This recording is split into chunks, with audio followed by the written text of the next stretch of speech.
Pakistan thinks that it is very unfair for the US or other powers, Western powers, countries like us to take sides. Why do we have to take sides? We should have good relationship with everyone. There's pressure put on Pakistan to change its relationship or downgrade its relationship with China. It won't happen.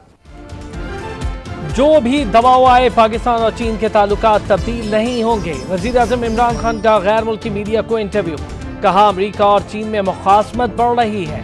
America और यूरोपीय मुल्क चाहते हैं कि हम किसी एक group का साथ दें, लेकिन हमें किसी ग्रुप का साथ देने की जरूरत नहीं है।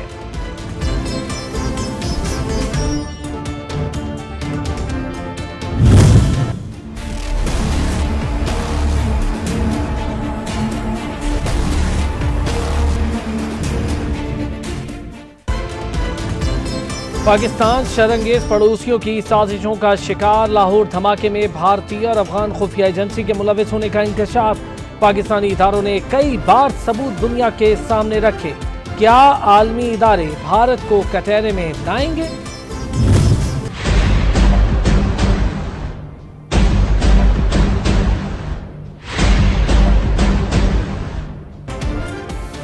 नौटंकी, भारत का जम्मू में ड्रोन ड्रामा, मोदी की सियासी चाल, भारतीय फोर्सेज में इख्तियारात की जंग का नतीजा।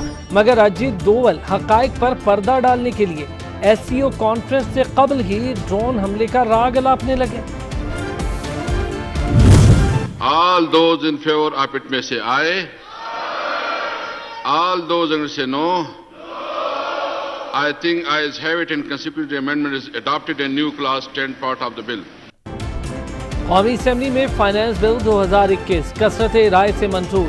अपोजिशन ने एहतजाज पर वजीर आजम को बगैर खिताब किए ऐवान से चले गए। मुस्लिम लीग नून के 70, पीपल्स पार्टी के 2 अरकान ऐवान से गैर हाजिर। तहरीक के हक में 172 वोट डाले गए। हमने तो जो फिगर्स रखे हैं और मेरा तो काम बड़ा सिंपल है। ये मैंने फिगर्स रखे हैं और फिर करके दिखा देंगे। हम करने वालों में से हैं, हम बातें करने वालों में से नहीं हैं। सिर्फ बातें नहीं, जो एदाद शुमार पेश किए उन पर अमल दरामद करेंगे। वजीर खजाना का जवाब। शौकत तरीन कहते हैं तनकीद मेरिट पर करें, सियासी बातें न की जाएं। हुकूमत गुर्बत में कमी करके दिखाएगी। स्पीकर साहब ने आज मेंबर असेंबली का वोट के हक पे डाका मारा है। As a member of the national assembly, as a parliamentary leader of my party, I challenge their budget. People's party के चेयरमैन बिलावल भुट्टो ने बजट की मंजूरी को गैर कानूनी करार दे दिया।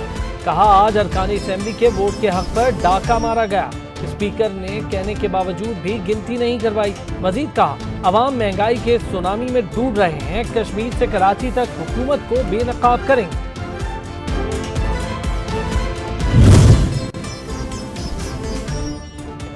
कौमी और पंजाब असेंबली में पीटीआई ने ठोक बजाकर बजट पास करवाया। मुआविन खुसूसी फिरदौस आशिक अवान की प्रेस कॉन्फ्रेंस। कहा बिलावल के कंधे भारी बोझ उठाने की सकत नहीं रखते, नैब के बुलाने पर ये बीमार पड़ जाते हैं। हुकूमत तो है नहीं, चली क्या जाएगी? कुछ हो तो जाए ना। हुकूमत तो है नहीं, ये तो जिसे कहते हैं ना, मांगे तांगे पे घिसघिसा के चला रहे हैं। मांगे तांगे पर चलने वाली हुकूमत कहीं नजर नहीं आती। इमरान खान को 50 साल में भी मुल्की मसाइल हल करने की अहलियत नहीं देखता। साबिक सदर आसिफ अली जरदारी की हुकूमत पर तनकीद। कहा अफगानिस्तान की सूरत हाल खतरनाक है, उसके असरात पाकिस्तान पर आ सकते हैं। नवाज शरीफ साहब इलाज कराने गए थे, इलाज करा कर आएंगे। अगर आप को नहीं पसंद ये बात तो अपना जोर लगा लें। इस मुल्क की जो तबाही आज हो रही है वो चेयरमैन साहब को नजर नहीं आती, ये वजीर नजर नहीं आते जिन्होंने अरबा डॉलर का पाकिस्तान का नुकसान कर दिया है, जिन्होंने मईशत को तबाह कर दिया है। आज पूरी इंडस्ट्री कराची में बंद है। नवाज शरीफ तो इलाज करवा कर ही आएंगे। हुकूमत खुश नहीं तो जो करना चाहती है कर ले। रहनुमा नून लीग शाहिद खाकान अब्बासी ने साफ बता दिया। कहा गर्मियों में गैस बंद है, सनतें बंद हो चुकी, बिजली बहरान सर उठा रहा है। ये है तब्दीली। अब दुनिया बड़ी तेजी के साथ आगे जा रही है और हम पीछे पीछे होते जा रहे हैं। बहुत से मीडिया जो टॉक्स होती है उसमें बातें हुई कि पाकिस्तान ग्रे लिस्ट में निकला, मुझे तकलीफ हुई। कि क्यों नहीं हम ग्रे लिस्ट से निकल सकते। सब्ज बाग नहीं, आवाम की खुशहाली ही बेहतर मईशत की निशानी है। उम्मीद थी बजट टैक्स फ्री होगा, मगर ऐसा ना हुआ। रहनुमा पीपल्स पार्टी खुर्शीद शाह कहते हैं दुनिया आगे जा रही है, पाकिस्तान FATF की ग्रे लिस्ट से ही नहीं निकल रहा।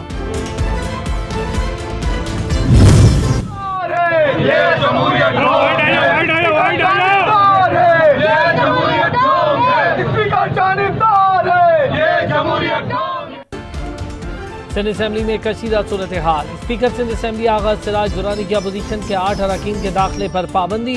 सईद आफरीदी, राबिस्तान खान, अरसलान ताज, मोहम्मद अली, अजीज शाहनवाज जदून, बिलाल अहमद और राजा अजहर ऐवान में दाखिल नहीं हो सके।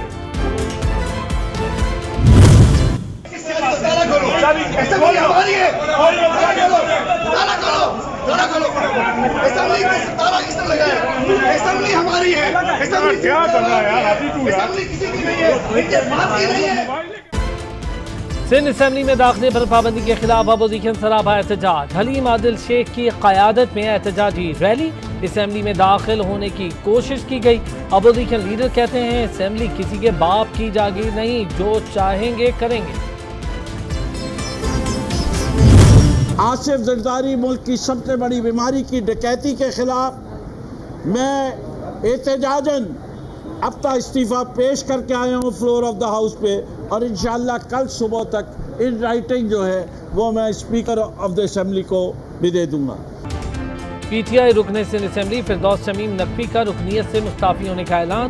कहा सिंध असेंबली में किरदार अदा नहीं करने दिया जा रहा, कल तहरीरी तौर पर इस्तीफ़ा दूंगा।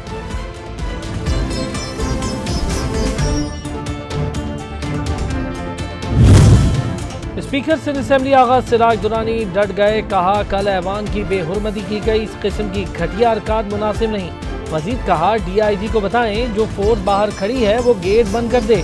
असेंबली की बेहुरमती कभी बर्दाश्त नहीं करूंगा।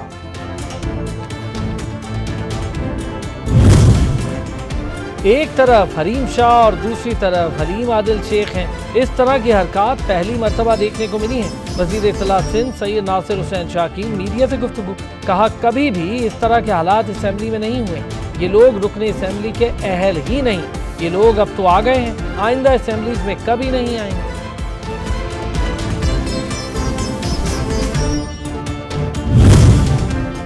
स्कूल्स में मौसम गर्मा की तातीलात का ऐलान। पंजाब और खैबर पख्तूनख्वा में 1 जुलाई से 1 अगस्त तक स्कूल बंद रहेंगे। विफाक में तातीलात 18 जुलाई से 1 अगस्त तक होंगी। नोटिफिकेशन जारी।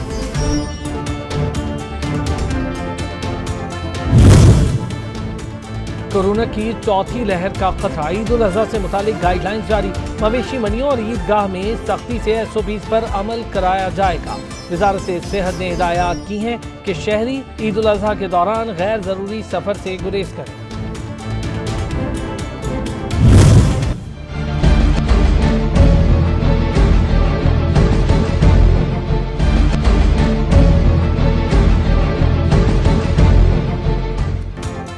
तिब्बी महाज से अच्छी खबर। कोरोना केसेस में वाज़े कमी आने लगी। 735 नए केस रिपोर्ट हुए। मुस्बत केसेस की शरह 1.8% तक आ गई। वायरस मजीद 23 जिंदगियां निकल गया।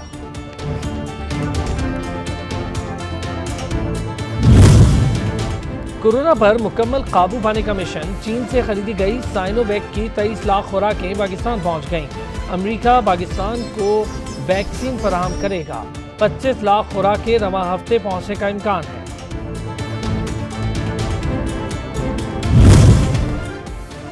खैबर एजेंसी के इलाके लंडी कोतल चेकपोस्ट के करीब घर में धमाका। खातून समेत 3 अफराद जाँ बहक।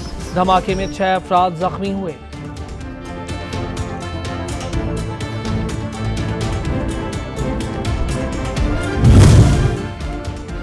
पाक बहरिया के कोमोडोर अब्दुल मुनीब की रियर एडमिरल के ओहदे पर तरक्की। रियर एडमिरल अब्दुल मुनीब ने 1992 में पाक बहरिया के ऑपरेशंस ब्रांच में कमीशन हासिल किया था।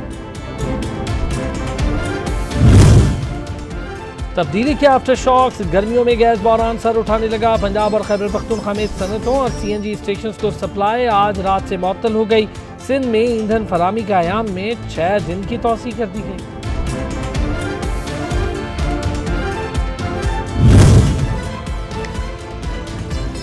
सीएनजी स्टेशन बंद होने से 3 लाख से ज्यादा नौकरियां खत्म होने का खदशा है।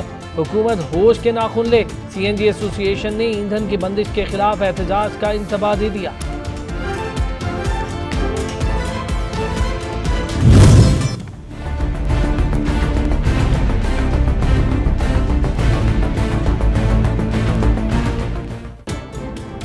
मुल्क के आबी ज़खायर में मुसलसल कमी। तरबेला डैम के 13 पैदावारी यूनिट्स बंद। शॉर्टफॉल बढ़ने पर लोड शेडिंग का दौरानिया भी बढ़ जाएगा। रावलपिंडी और इस्लामाबाद में पानी की कमी का भी मसला बढ़ रहा है।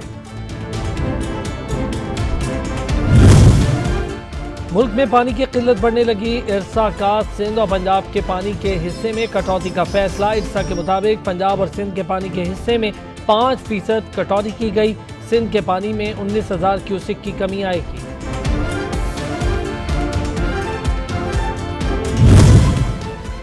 बिजली सारिफीन के लिए मामूली रिलीफ। नेपरा ने दाम 28 पैसे फी यूनिट कम करने की मंजूरी दे दी।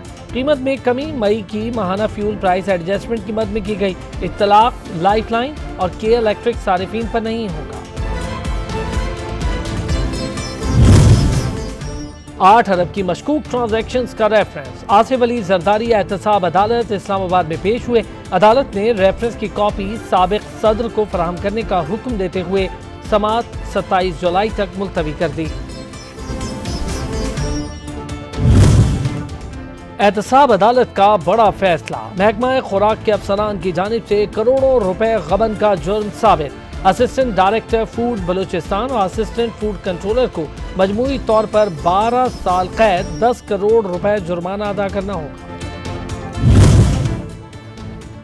Chairman NAB justice retired Javed Iqbal का छापामार टीम पर हमले का नोटिस। हमले का मामला हुकूमत के साथ उठाने का फैसला। एलामिये के मुताबिक एजाज जाखरानी के घर नैब टीम पर हमले से अरकान जख्मी हुए। पुलिस और SSP जैकबाबाद ने कोई ताउन नहीं किया।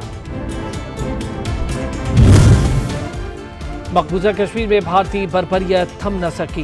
काबिज फोर्सेज ने एक और कश्मीरी को शहीद कर दिया।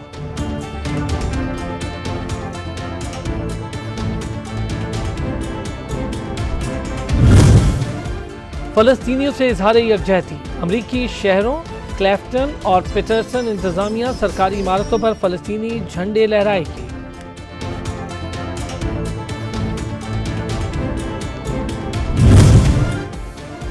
लंदन के रेलवे स्टेशन पर लगने वाली आग पर काबू पा लिया गया। 2 अफराद मुतासिर हुए। रेस्क्यू की 100 गाड़ियों ने ऑपरेशन में हिस्सा लिया।